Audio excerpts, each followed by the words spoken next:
It's October 23rd, 2005. I'm 12 years old, and I'm freezing. My dad and I are sitting in the very last row of U.S. Cellular Field on a frigid, rainy night in Chicago, watching the White Sox host the Houston Astros in Game 2 of the World Series.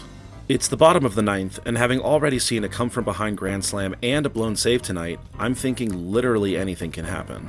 As Brad Lidge toes the rubber, center fielder Scott Podsednik sends his pitch straight to right center field and proves me right. Center field, back at the wall. This ball is gone. Podsednik goes deep.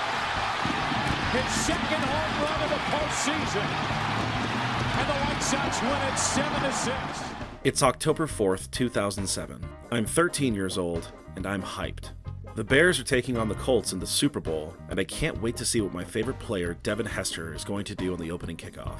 He's already maybe the greatest kick returner in the sport's history, and he's on the gridiron's biggest stage. The Colts send the football his way, he receives it, and he enters the annals of football's history. He cuts back the other way, breaks a tackle to the 30, to the 40. I just remember looking at him going, no, there's too much field and he's way too fast. And sure enough, I got dirty. My jersey got a little grass stained, and 100 yards later, he's in the end zone celebrating. It's May 3rd, 2011. I'm 17 years old, and I'm optimistic. I'm watching Derrick Rose be awarded the NBA's Most Valuable Player award. The Bulls finished the 2010-2011 season with the league's best record, and we're on the precipice of reaching the finals if not for running into the three-headed hydra of the Miami Heat. With a fantastic supporting cast around him, such as Joakim Noah, Carlos Boozer, and the dog Brian Scalabrine, I can't wait to see what the squad will achieve together in the future. It's June 15th, 2015. I'm 21 years old, and I'm in awe. The Blackhawks have just defeated the Tampa Bay Lightning in 6 games, securing their third Stanley Cup in 5 years and cementing their status as a dynasty atop NHL's hierarchy. Patrick Kane and Jonathan Toews run the league, and the prospect of the two of them continuing to spearhead the Hawks into the future and guiding the next generation is one I can't wait to see come to fruition. It's November 2nd, 2016. I'm 22 years old, and I'm in disbelief. The longest streak in baseball history has ended, and the Cubs have completed an objective that seemed impossible.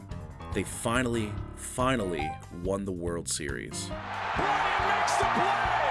It's over, and the Cubs have finally won it all. A nucleus made up of Chris Bryant, Anthony Rizzo, and Javier Baez have taken the Cubs from the status of joke franchise that they held for over a century to the peak of elation and excitement. They're poised to run it back with this same squad for seasons to come, and in this moment, they seem unstoppable. I'm a White Sox fan first and foremost, but even I can't help but be emotional at this sight which, for so long, we could never imagine living to see. It's 2024.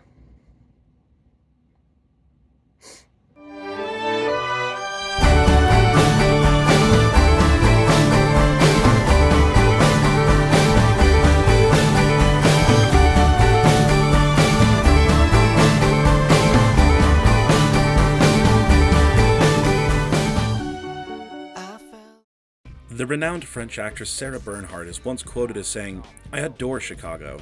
It is the pulse of America." Chicago has always been a hotbed of cultural phenomena. The crown jewel of the Midwest is the birthplace of a staggering amount of artistic aptitude, from musicians to writers to artists. The soul of the city is evident in its people and in the works they create. The history and the heart of this place cannot be understated, and it rightfully earns its reputation as one of the most societally diverse locations in the world.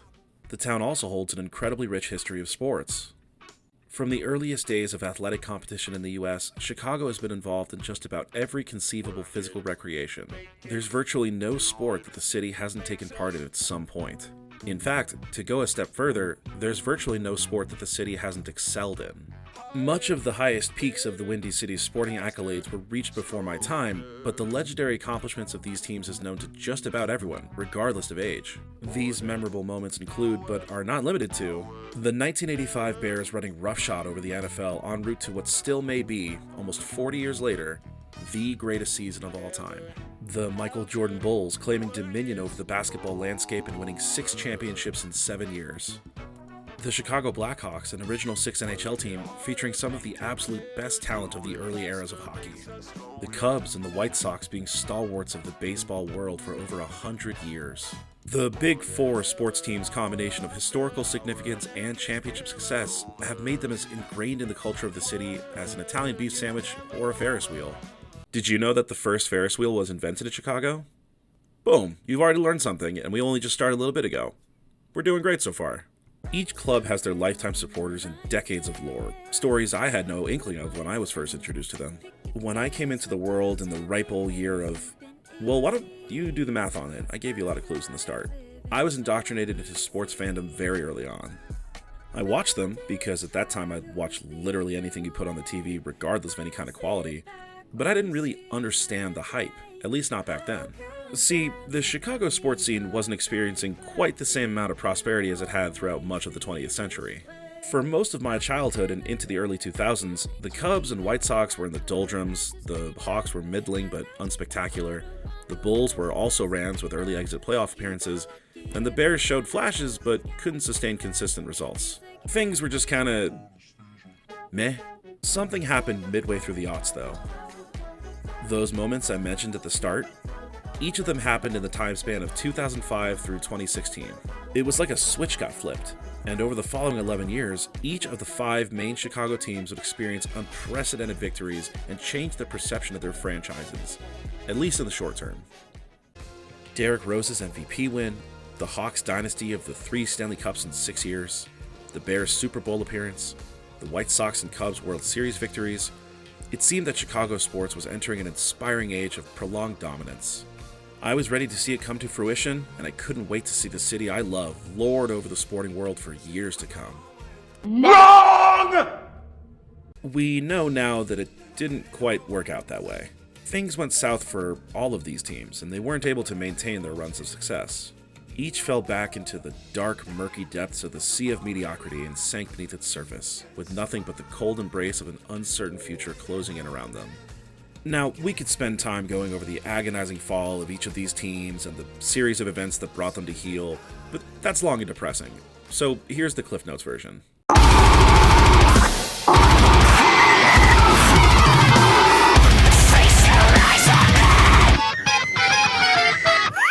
Since that magical Cubs win in 2016, the 5 main Chicago teams have combined for a total of 1 singular playoff series victory in the years since. For those interested, that came in the form of the Cubs again in 2017, beating the Washington Nationals in the National League Division Series before getting bounced by the Los Angeles Dodgers.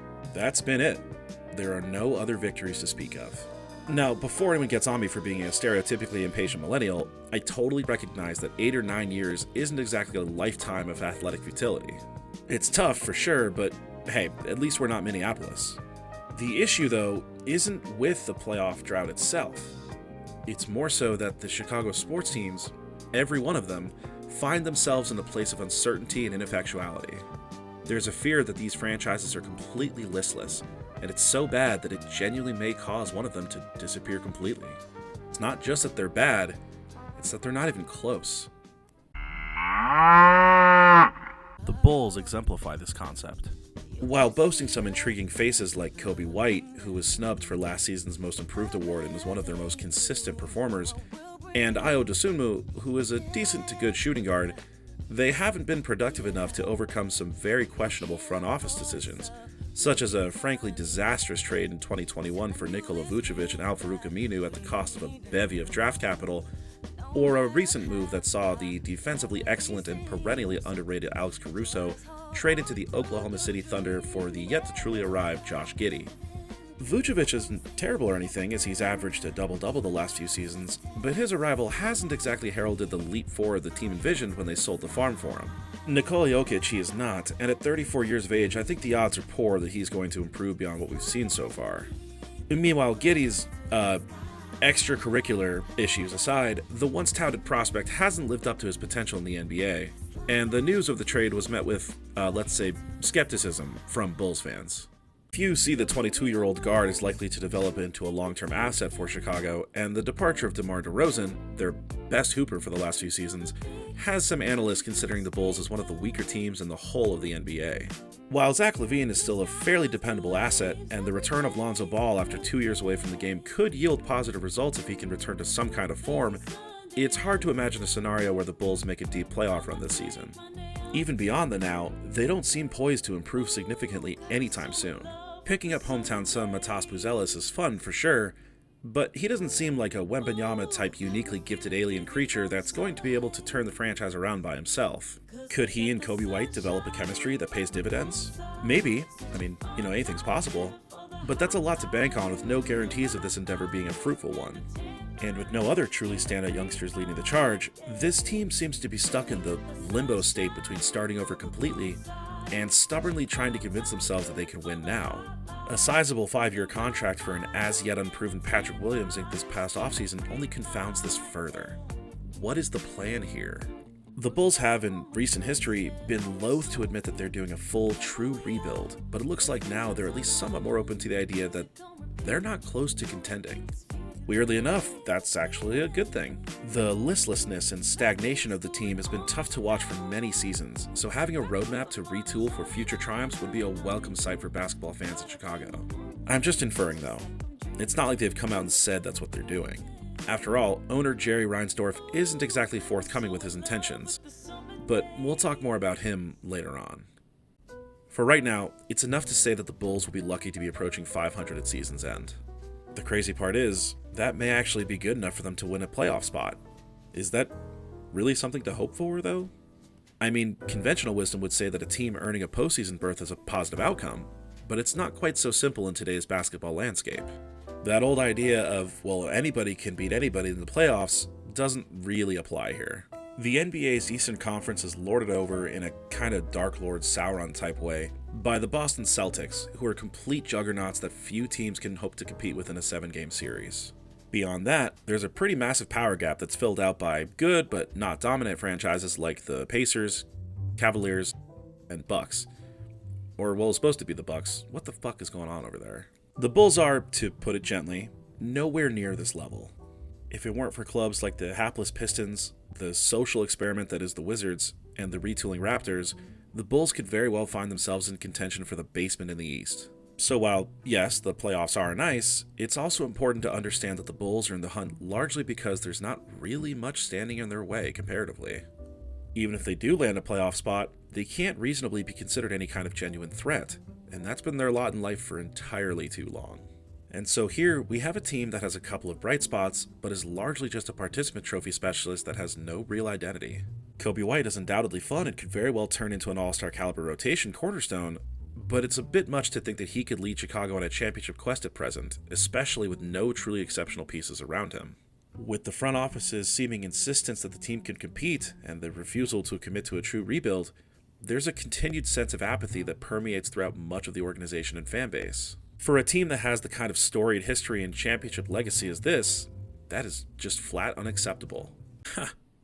Unacceptable. Unacceptable. Whew. We really out here. It's especially unfair to a fan base as loyal as the Bulls. Despite the team's struggles, these fans still show up and show out for their team, as they consistently place among the NBA's most attended franchises. These people love and care about their team, and that's maybe because they have such fond memories of those Jordan and Rose days. Nostalgia alone cannot sustain us forever though, and the Bulls have been without a clear roadmap for way too long. Whether they want to seriously make a run with their current group, or blow it up and start fully over, they need to make a decision for their own sake. As we talk about our other Chicago teams, we'll look at situations better and worse than the Bulls. But there's an old pro wrestling adage that applies here. You can be good, and you can be bad, but you can't ever be boring. And right now, the Bulls are just kind of boring. They exist in a place of pure stasis, never changing, never evolving, and simply being. If they decide to cut their losses and commit to their young stars, there's a possibility that they could eventually transform into an above-average squad, but at the moment, they're confined to simply picking up the Boston Celtics scraps and rewatching The Last Dance. I think Charles Barkley sums it up nicely here. He's now in Chicago. When I watched the Chicago Bulls. Let's stay put at the United Center to talk about the Bulls' roommates, the Blackhawks. One of the NHL's most historically significant franchises, the Hawks have featured some of hockey's most illustrious skaters. The team reached rarefied air in the early to mid-2010s when, championed by Patrick Kane, Jonathan Toews, Duncan Keith, and others, they won those 3 Stanley Cup championships in 6 years, cementing their place as a true modern dynasty. Of course, that didn't last. Their core members have departed for wider pastures. Because, like, ice is white, right? Now, it's a big victory to see the Blackhawks not end a season in last place every year, and they're coming off of the worst team record in 50 years. They haven't been able to even sniff a postseason spot since those glory days passed them by, and even worse than that, the team's senior leadership was recently in the national spotlight because of the events of the Kyle Beach allegations. It seems that they've cleaned house since then, but this incident remains one of the darkest stains on the team's, and hockey's, entire history. So, is there anything for Hawks fans to be excited about? At all? Well, unlike the Listless Bulls, the Blackhawks' answer to that is pretty much answered, and almost exclusively tied to one man, Connor Bedard. Bedard is considered a once-in-a-generation player, and has already been coronated as the next Sidney Crosby or Connor McDavid. Despite such lofty expectations, he's off to a good start as he won the Calder Trophy, the NHL's Rookie of the Year award for those uninitiated, last season, and has lived up to the hype thus far. As we all know, though, hockey is a team sport that no one man can totally dominate alone. Well, mostly. Even with the teenage phenom at their disposal, the Hawks are a ways off from being able to secure a playoff berth, let alone be on the same plane as the best teams in the league. That's apparent when you look at the rest of the team. Bedard's most promising cast members are Teuvo Teravainen and Tyler Bertuzzi. They're decent additions, if maybe unremarkable, and the hope is that they'll be able to create offensive opportunities when opposing teams inevitably shift their focus to Bedard. Defenders Seth Jones, Alex Vlasic, and TJ Brody hold some possible upside, but none of them are considered linchpins in the Hawks' keys to success. Even Bedard himself isn't foolproof. While his value on the offensive end of the rink is undeniable, his defensive work leaves much to be desired. The rising star is a downright liability on his end of the ice, and while he's certainly got time to turn that aspect of his game around, it shows that there's still a ways to go before we fully anoint him as the crown prince of the NHL. This is especially relevant because the landscape of hockey has vastly changed recently. Teams like the Florida Panthers, Winnipeg Jets, and Vegas Golden Knights run the league, and there's no shortage of promising newcomers, with more emerging every day. The Blackhawks are hedging all of their bets on their transcendent superstar in hopes that he will lead them to a newfound age of glory. History is not pre-written, though, and while I understand that these things can't happen overnight, it would be a productive step in the process to begin to surround Bedard with the fresh-faced talent that will be his companions into the future. Now, in fairness, the Hawks seem to believe that they already have that talent. We just haven't seen them yet. Their prospect pool ranks as one of the sport's most premier stockpiles of wunderkids, and their bevy of gifted young skaters is a major boon to the club. Names such as Oliver Moore, Kevin Kurchinski, Artem Levshinov, Frank Nazar, these are some of the most high-ceiling kids that Chicago has had in their entire history. While it's of course yet to be seen how they'll transition into the NHL, just the mere thought of these young prospects growing into their potential is something for Blackhawks fans to salivate over. Again, hedging all of your bets on young, untested players is a dangerous plan, and at best, it still means that they're going to have to suffer through more losing seasons before the tides begin to shift. That's a tough pill to swallow for fans that have been waiting for a turnaround for years already. But hey, a concept of a plan is better than no plan at all, apparently. When looking at our various franchises today, there's only one that's as down in the doldrums as the Hawks are currently. If nothing else though, they have the benefit of having their course clearly charted, which is more than some of these teams can say. They're a ways off from seeing the seeds they've sown bear fruit, but at least they've done the gardening. If they keep watering and tending their buds properly, the Blackhawks could have something very special in their hands, and it'll bloom into success. You liking this gardening motif we got going on? In the meantime, their fans will simply have to suffer through the interim and hope that it all goes the way that they hope it will. It's all on you, Bedard. Let's see it happen. We've covered basketball, we've covered hockey, so let's take a look at the third sport on our list, baseball. Chicago has a deep-rooted history with America's pastime, as the city played host to some of the earliest contests in the game's history. Maybe it's in gratitude of the town's acceptance of the sport that Major League Baseball has allowed Chicago to field not one, but two teams for the last century plus. We're going to talk about both of them, but we'll start with the greater of the two, in the Chicago Cubs. The Cubbies are one of the oldest teams in one of the oldest sports in the US. In 1876, literally almost 150 years ago, the Cubs, then known as the White Stockings, which is different from the White Sox, it's a little bit confusing. entered existence as one of the founding franchises of the National League of Professional Baseball Clubs. Since those halcyon pre-electricity days, they've featured some of the most recognizable and iconic names of all time on their roster. Despite so much pedigree, they were considered the laughingstock of baseball for entire generations due to their unparalleled championship drought. Incidents such as the Bartman fiasco and their 2004 collapse painted a picture of a team that was utterly cursed, as if by the very baseball gods themselves, to forever wallow in the basement of the National League. That's what made 2016 all the sweeter. Finally overcoming all those years of languishing as the worst of the worst to then reach the peak of MLB was incredible, and they're the most recent Chicago team to win the big title, at least as of this recording. It's been a long time since 2016 though. All of those stars have gone. Anthony Rizzo, Javier Baez, and Chris Bryant all left to go make money and play poorly elsewhere, respectfully. And all that's left now for the Cubs is the hope that the Cardinals, Brewers, Pirates, and Reds unilaterally decide to cease operations and allow Chicago to win the division by forfeit. That seems like their only path to victory now. Which is weird because if you look at their current crop of players, there's some very solid talent. A rotation that includes Shota Imanaga, Jamison Taillon, Justin Steele, and Javier Assad should be one of the best in baseball, and a lineup boasting the power of Cody Bellinger, Isaac Paredes, Ian Happ, and Seiya Suzuki would freak out most opposing pitching staffs. And yet, they finished last season just 4 games over 500, missing out on the wild card and not even sniffing the top spot in their division. Now in fairness, finishing with more wins than losses is a feat that a lot of these Chicago teams could only dream of accomplishing. But when a team features so many players with mountains of upside on its payroll, it's understandable that fans may be expecting a bit more out of the Cubbies than they showed in 2024, especially when compared to the aforementioned underneath teams that populate their division. And those teams may not be underneath for much longer. The Pirates and Reds feature a crop of incredibly fun and exciting new faces that seem primed to bring those clubs back to relevance, and the Cardinals seemingly feature too much star power to fade away without a fight. The NL Central isn't as much of a bloodbath as, say, the AL East, but Chicago needs to get while the getting's good, or they may be left behind before they realize it. The route back to the postseason isn't just through the NL Central, though. If they can't get past the Brewers, who have won 3 of the last 4 NL Central titles, then they'll need to squeeze in through the wild card, and that's where we can truly observe how out of their depth the Cubs really are. The Braves, the Phillies, the Padres, the Dodgers, the Mets. All of these clubs are considered powerhouses and are far better equipped for a potential World Series win than the Cubs are. A wild card spot seems locked behind the walls of Fort Knox when it's these teams guarding it.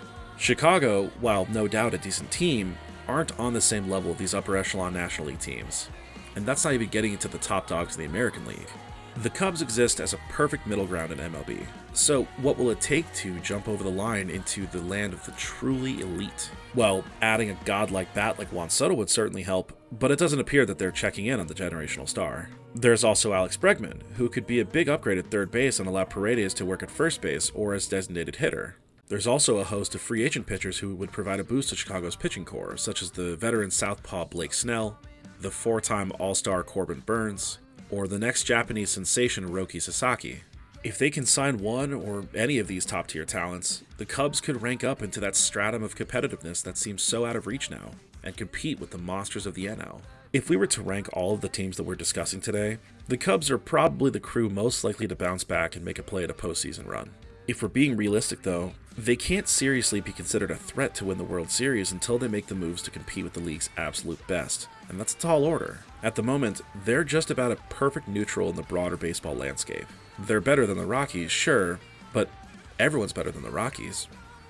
Or I guess, not everyone. Is it even fair to talk about the White Sox? I mean, what can I say that hasn't been shouted into the endless void already? The most losses since William McKinley was in office, the worst losing streak in American League history, and the most futile season in MLB's, well, maybe ever, was truly a sight to behold, in a kind of stab your eyes out with hot tongs kind of way. It was a sort of irredeemable trash ball play that we'll likely never see again. We'll be telling our grandkids about it. Before we get into the inevitable low points, let's discuss what the Sox did well last season. Cool, with that out of the way, we can get into the meat of things. I'm not going to go over the stats. There's a million articles and videos that cover just how bad things got last year. Instead, I'm going to focus on the future as I have with the previous 3 teams.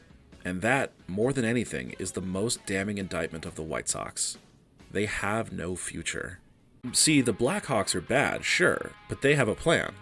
It's far from assured, but it's a plan. The White Sox do not have that. The few bits of potential they have on their current roster seem destined to take their leave, and the ownership seems completely disinterested in taking any kind of action towards fielding a competitive team. It's as bad a situation as any in baseball, and maybe in sports overall. What sucks is I truly do believe the White Sox have some plus pieces in their organization, mostly in the form of their pitching. Garrett Crochet is one of the most consistently filthy strikeout artists in MLB today, though it seems like a foregone conclusion that he'll be departing Chicago sooner than later. They do have some tantalizing talent that's worth a look, like Jonathan Cannon, Jordan Leisure, Noah Schultz, and Hagen Smith, but it's hard to get excited about their arrival to the big leagues when this is the team they're landing with. And I don't know that I trust this front office or the coaching staff to bring them to their full potential. And it's not like it's been this way forever.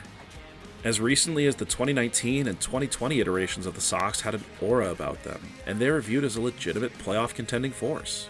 A team that featured players like Jose Abreu, Tim Anderson, Yohan Moncada, Eloy Jimenez, Luis Robert Jr., Lucas Giolito, Dane Dunning, Dallas Keuchel. I thought, how could they not be successful? This has to be it. We've arrived. Of course, that's on me for not knowing better. That version's stars all burnt out, and now we're watching the current team set records in ineptitude. It's a bad scene in the South Side. As bad as it gets.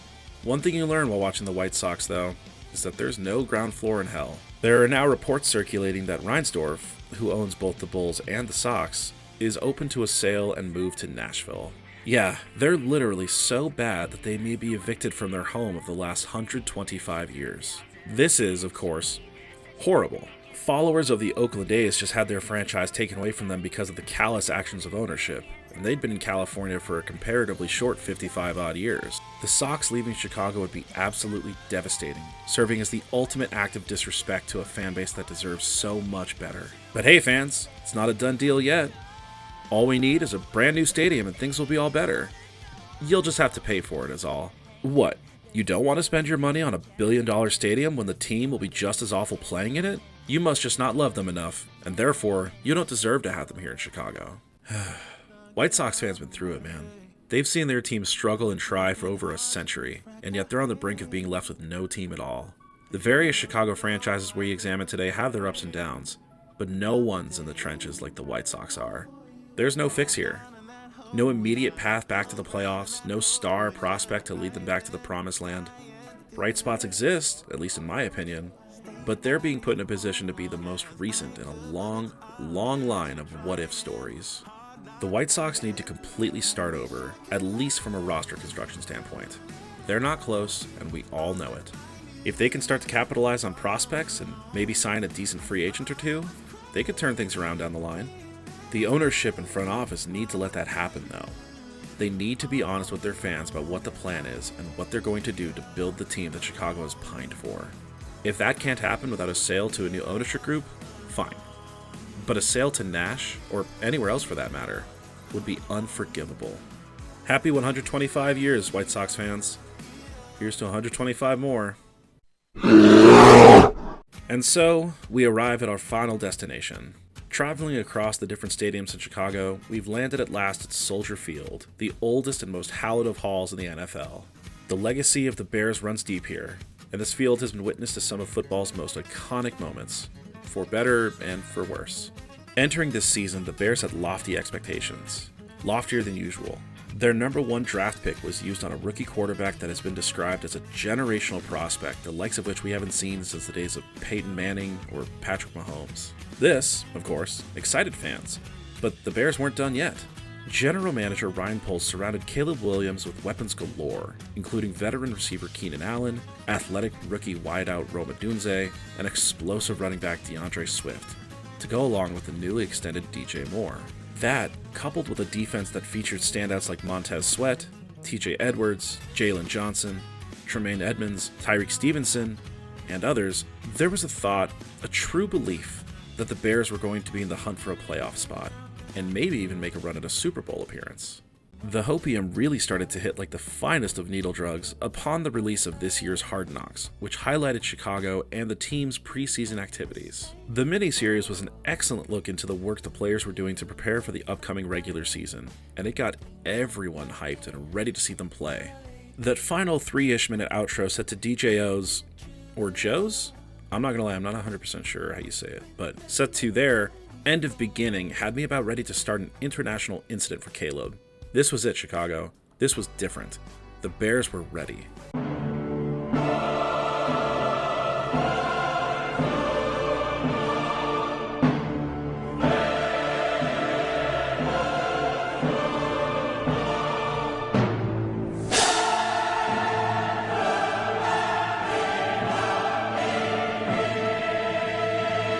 Or not.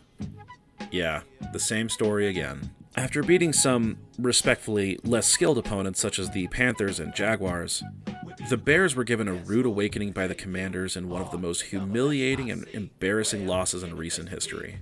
I don't mean Bears history. I mean football history. Like, ever. Players with their backs to the play, coaches not being accountable, baffling play calls at the goal line. This was truly a stain on the eyeballs.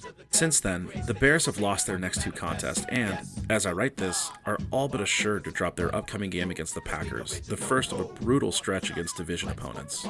Hey y'all, it's Future Mac. I just wanted to check in real quick. It's been a couple weeks since I originally recorded that audio.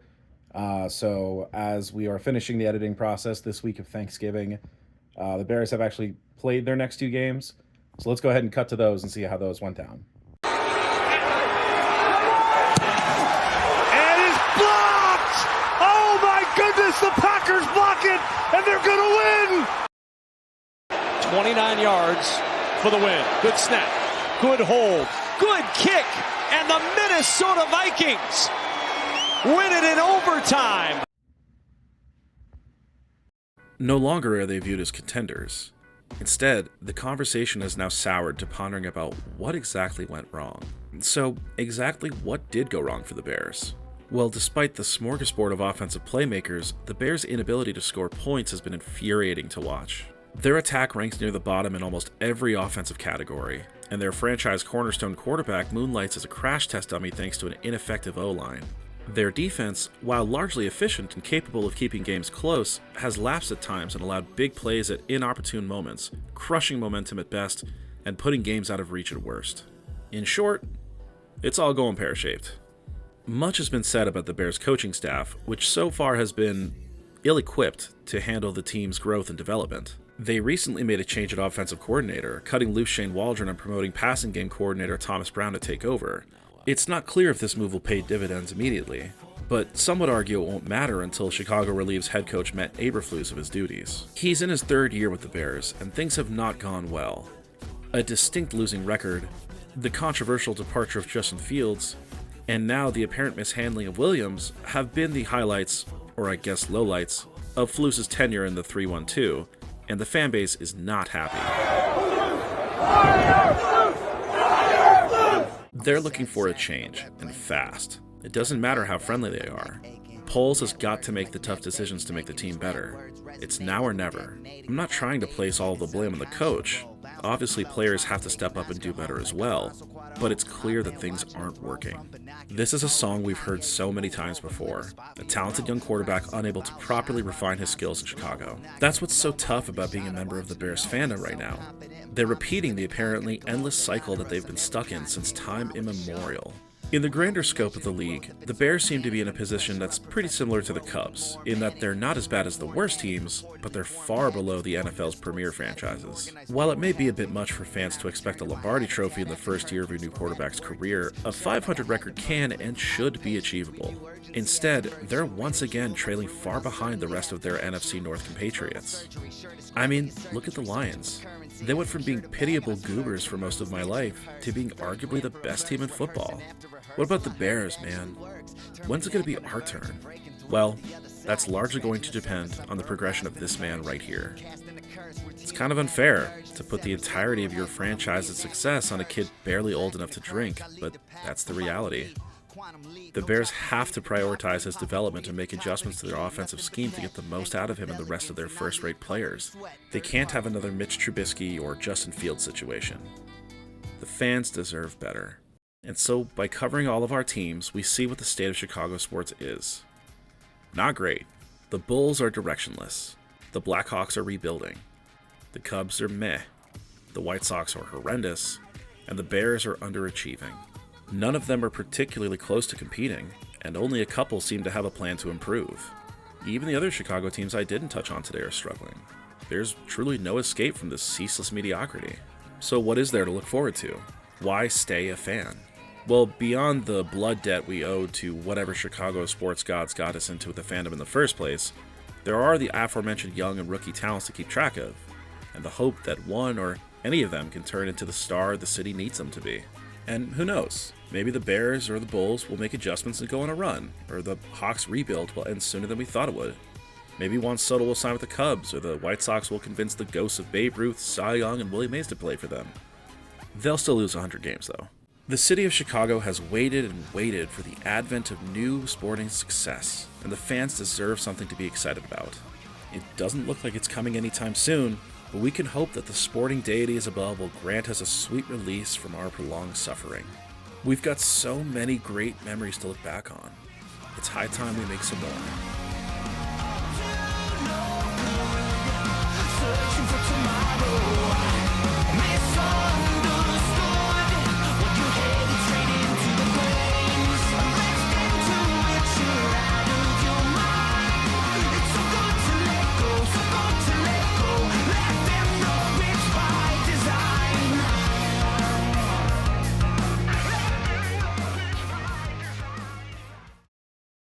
Thank you very much for watching all the way to the end of this video. It's the longest one I've ever made. Hopefully, you liked it. If you'd like to see more of my stuff, feel free to check out the other essay videos I have on my channel, or the ongoing gameplay videos that I have with my friends, such as the My Friends Are My Power series. And if you'd like to interact with me at all, feel free to hit me up on Twitter or on Blue Sky. Thank you again for watching. Your support means the world to me, and I hope you have a great day. Bye!